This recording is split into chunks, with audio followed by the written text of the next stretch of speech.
Oi, pessoal, tudo bem?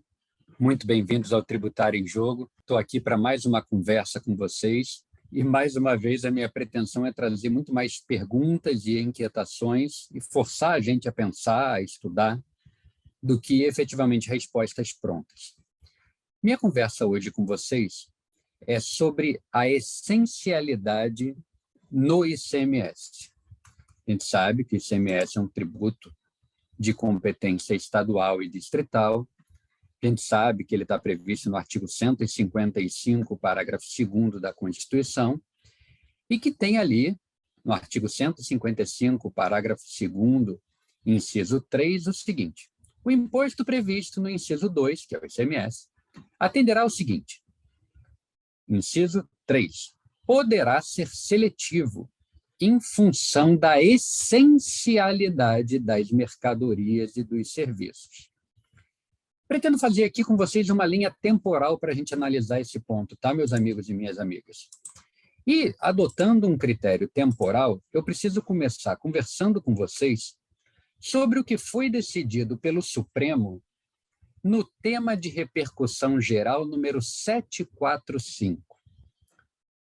O Supremo, nesse caso, e aí o leading case foi o recurso extraordinário número 714139, o relator original foi o ministro Marco Aurélio, já aposentado. Tratava-se de pesquisar o alcance dessa expressão que eu trouxe para vocês quando há a previsão da aplicação do princípio da seletividade para o ICMS. Na época, o que estava em jogo era definir se essa essencialidade era suficiente para fazer com que as alíquotas de ICMS sobre produtos e serviços essenciais deveriam ou não observar como teto a alíquota básica de ICMS de cada estado. Nessa época, a gente tinha, na maioria das unidades da federação, uma alíquota básica de ICMS entre 17% e 18%. A questão aqui a analisar, em pormenor, era se a energia elétrica e os serviços de telecomunicação devem ser considerados como essenciais e, resolvido isso, se elas ficam automaticamente com o ICMS máximo vinculado à alíquota básica de ICMS do Estado. No caso aqui, estava se tratando de Santa Catarina, cuja alíquota geral era 17%. A tese que restou firmada por maioria no tema 745, eu vou ler aqui para vocês, vocês acham fácil no site do Supremo. Adotada pelo legislador estadual, a técnica da seletividade em relação ao ICMS discrepam do figurino constitucional alíquotas sobre as operações de energia elétrica e serviços de telecomunicação em patamar superior ao das operações em geral, considerada a essencialidade dos bens e serviços. Pois bem, então aqui qual foi a primeira situação que se colocou? Do jeito que o Supremo inicialmente havia julgado, essa tese de repercussão geral, se a gente compreendê-la nos moldes do que foi decidido há pouco pelo próprio Supremo nos temas 881 e 885, ela se aplicaria para absolutamente todo mundo. Todos os estados e todos os consumidores, contribuintes de energia elétrica, contribuintes de ICMS, nas operações com energia elétrica e prestação de serviço de telecomunicação, ficariam vinculados ao decidido aqui.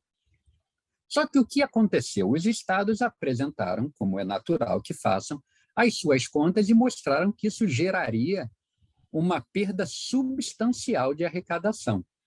O que fez, então, o Supremo? Modulou a questão. Decidiu, ao mesmo tempo, que essa decisão só valeria a partir do exercício de 2024 e também determinou que, a partir do depósito do primeiro voto, não do voto final, mas do primeiro voto no julgamento, as ações que fossem iniciadas após esse primeiro voto não viabilizariam uma repetição dos valores recolhidos a maior nos 5 anos anteriores. Apenas teria essa eficácia uma ação ajuizada antes do primeiro voto depositado nesse processo. O que aconteceu aqui em consequência, pessoal?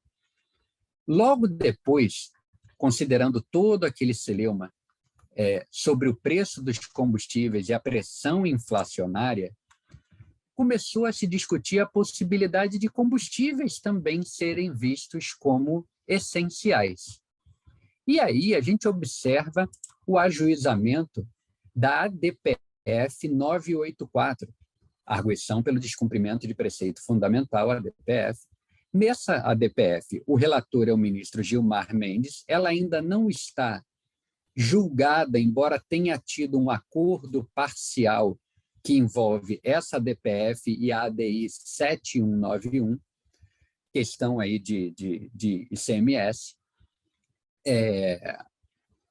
tem esse acordo parcial, mas essa ação não teve ainda o seu mérito definitivamente julgado, e o mérito dela diz exatamente com a tentativa de estender a questão de essencialidade, todos os efeitos disso decorrentes, a limitação de ICMS, o principal deles, também para combustíveis, tá certo?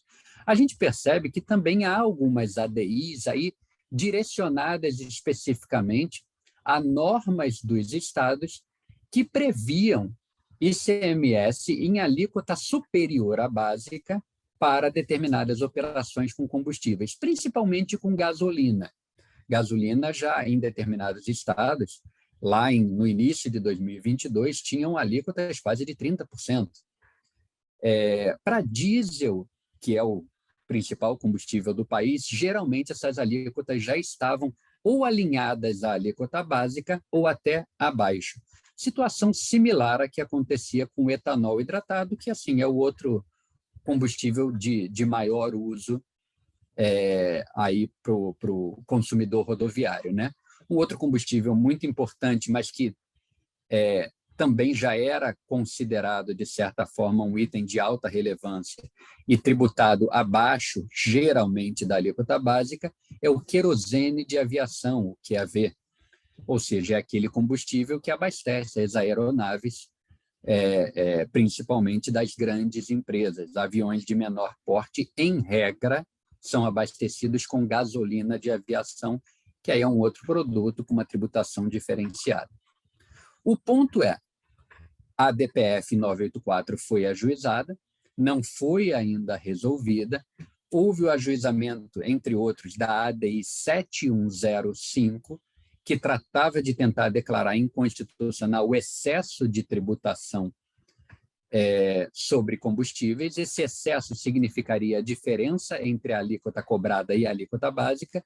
Pegando o exemplo que eu coloquei, é como se você tivesse uma lei dizendo que a tributação sobre a gasolina seria de 30% para ICMS. Só que a alíquota básica naquele estado é de 18%. A ideia era declarar inconstitucional essa diferença de 12% e, a partir disso, dizer que não apenas para o futuro não seria devida, mas para o passado deveria ser restituída. Qual foi aí o marco imensamente importante que se deu em 23 de junho de 2022, pessoal? Foi a edição da Lei Complementar 194. Porque ela traz, e o faz logo no seu artigo 2º aqui, ela trata de alterar a Lei Complementar 87 e deixar claro que as operações, ela altera o artigo, ela inclui um artigo 32A na Lei Complementar 87 com a seguinte redação: as operações relativas aos combustíveis, ao gás natural, à energia elétrica, às comunicações e ao transporte coletivo, para fins de incidência do imposto de que trata esta lei complementar, ICMS, são consideradas operações de bens e serviços essenciais e indispensáveis, que não podem ser tratados como supérfluos. E aí depois ele vai desdobrando e coloca que, para efeito do disposto nesse artigo, é vedada a fixação de alíquotas em patamar superior ao das operações em geral. O que aconteceu aqui, pessoal? Me parece que aconteceram duas coisas e a gente está dando muita atenção a uma e pouca atenção à outra. A primeira delas, e a gente já percorreu aqui de certa forma, é que essa lei obrigou que todos os estados reconhecessem como essencial o combustível para energia elétrica e para telecomunicações. Isso já era uma realidade, só que era uma realidade a partir de 2024. Essa lei veio com eficácia imediata em 2022 e estabeleceu também, para energia elétrica e para telecom, que deveriam ser consideradas como essenciais e que a alíquota não poderia ser superior à básica já naquele momento. Então, veja aí, de início, que há um certo desafio entre o que está previsto na lei e o que tinha sido decidido pelo Supremo no tema de repercussão geral 745. A primeira dificuldade que se percebe é essa: a lei complementar poderia ter feito isso, poderia ter antecipado essa compreensão. E um desdobramento disso é: a lei é que constitui algo como essencial ou ela apenas reconhece? Isso é imensamente importante, na medida em que, se nós entendermos que ela constitui como essencial, só vale dali para frente. Se nós entendermos que ela só reconhece uma realidade pré-existente, a gente vai avaliar, portanto, não apenas a possibilidade de uma tributação a menor doravante, mas a possibilidade de recuperar os valores que foram recolhidos além da alíquota básica, pelo menos nos últimos 5 anos. Pois bem, esse é o ângulo pelo qual se enxerga a questão. A gente sabe, tem a ADI 7195, o relator é o ministro Luiz Fux, em que se avalia a constitucionalidade de todo esse arcabouço da Lei Complementar 194. Uma das críticas é que isso seria uma intromissão indevida do governo federal nos governos estaduais. Só que um argumento que me parece pesar aí, de certa forma, é que a lei complementar nada mais faz do que etiquetar alguns bens como essenciais e se aproveitar do mérito da jurisprudência firmada pelo próprio Supremo, segundo o qual aquilo que é essencial não pode ser tributado além da alíquota básica. Legal. Vamos botar, então, esse entendimento numa determinada caixinha. A primeira pergunta que eu faço para vocês, e adianto, é sim uma provocação, a partir do momento que sai essa lei, é preciso uma lei estadual para descer a alíquota, por exemplo, da gasolina, no exemplo que eu dei para vocês, ou imediatamente essa lei complementar 194 já obrigaria os estados a passarem a praticar a tributação à alíquota conforme a alíquota básica? Essa é uma pergunta que se colocou. Muitos estados, de uma forma até inteligente, me parece, editaram atos normativos, alguns deles até atos apenas administrativos, no sentido de dizer o seguinte: a minha lei perdeu a eficácia enquanto estiver vigente a Lei Complementar 194. Por que eu acho que isso foi uma medida inteligente? Porque, ao mesmo tempo, os estados atacam a lei por meio da ADI 7195, diversos deles, mas também tem que reconhecer o princípio da presunção de constitucionalidade e a eficácia dessa norma no que diz respeito à suspensão imediata das leis estaduais que dispuserem de modo contrário. Ou seja, se eu tinha uma lei estadual dizendo que a alíquota da energia elétrica era 30% e a minha alíquota básica é 18%, a partir do momento em que a lei complementar está vigente, a lei complementar 194, eu teria que tributar a 18%. Se essa lei complementar cair, se ela se vir declarada inconstitucional, eu volto a tributar a 30% sem precisar alterar a minha legislação. Muitos estados, volto a dizer, fizeram esse ajuste por meio de atos normativos diversos de lei e, às vezes, até por apenas atos administrativos. No início, houve até alguns estados que trabalharam apenas com comunicados, com avisos. Houve alguma evolução em relação a esse ponto, mas me parece que é algo que funcionou, que está sendo observado.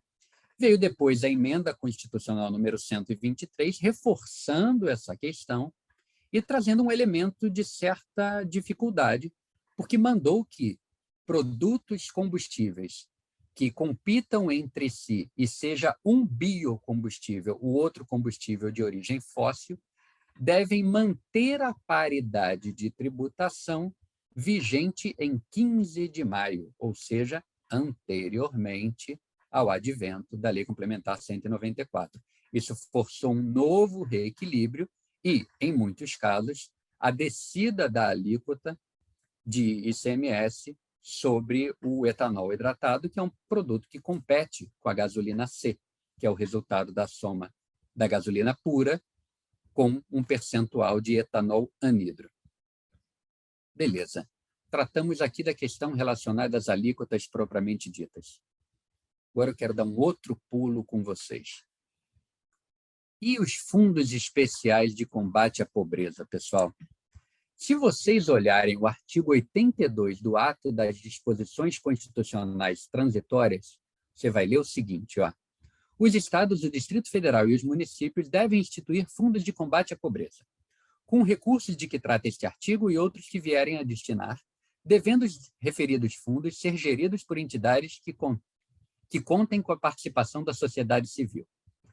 E aí, parágrafo 1º. Para o financiamento dos fundos estaduais e distrital, poderá ser criado adicional de até 2 pontos percentuais na alíquota do ICMS, sobre produtos e serviços supérfluos. Quero parar aqui com você. PECP, Fundo Especial de Combate à Pobreza, que é um adicional de 1 ou 2%, até 2%, melhor dizendo, no ICMS, pode ser cobrado sobre bens e serviços supérfluos. Aí você pode me perguntar, mas caramba, o que é supérfluo?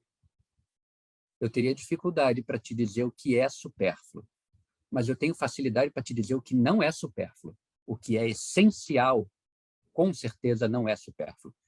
Tem o preto, tem o branco e tem uma porção de cinza entre os dois. Mas o que é essencial, eu garanto a você, não é supérfluo. E aí a gente se coloca na seguinte condição. É possível continuar cobrando Fundo Especial de Combate à Pobreza, via adicional de ICMS, sobre bens e serviços que a Lei Complementar 194 declaradamente colocou como essenciais? Essa, para mim, é a grande pergunta, porque tem muitos estados que ainda estão cobrando Fundo Especial de Combate à Pobreza sobre combustíveis, que são essenciais, que foram carimbados como tais na Lei Complementar 194, na Emenda Constitucional 123. E aí, diversos estados estão simplesmente se omitindo na normatização desse ponto. E aí, quando o caixa está bom, não cobra. Quando o caixa começa a ficar ruim, aí vai trabalhando numa lógica de tentar reinterpretar determinados pontos. Me parece, e aqui eu quero deixar a minha opinião, que vale pouco, mas só para tentar ajudar no raciocínio dos amigos. Embora a gente possa, em relação à alíquota, brigar mais quanto à necessidade de os estados se manifestarem quanto à adaptação ao teto, no que diz respeito ao Fundo Especial de Combate à Pobreza, a matriz de incidência exige que se trate de um produto supérfluo.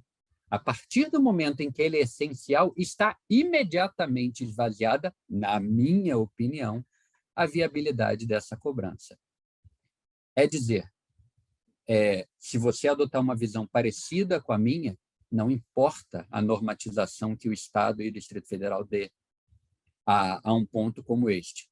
Será totalmente inviável, enquanto viverem a Lei Complementar 194 e a Emenda 123, a cobrança de Fundo Especial de Combate à Pobreza sobre combustíveis, porque eles são declarados como essenciais.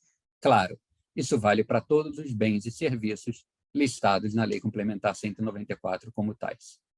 Mas o importante aqui sempre é te puxar para pensar é te trazer as dificuldades do mundo real e a gente tentar adaptar isso ao que a gente lê nos livros, ao que a gente conhece e ouve dos nossos professores, para a gente tentar sair junto do outro lado com a solução mais adequada possível. Quero agradecer pela sua atenção, mandar um forte abraço, tudo de bom, até logo.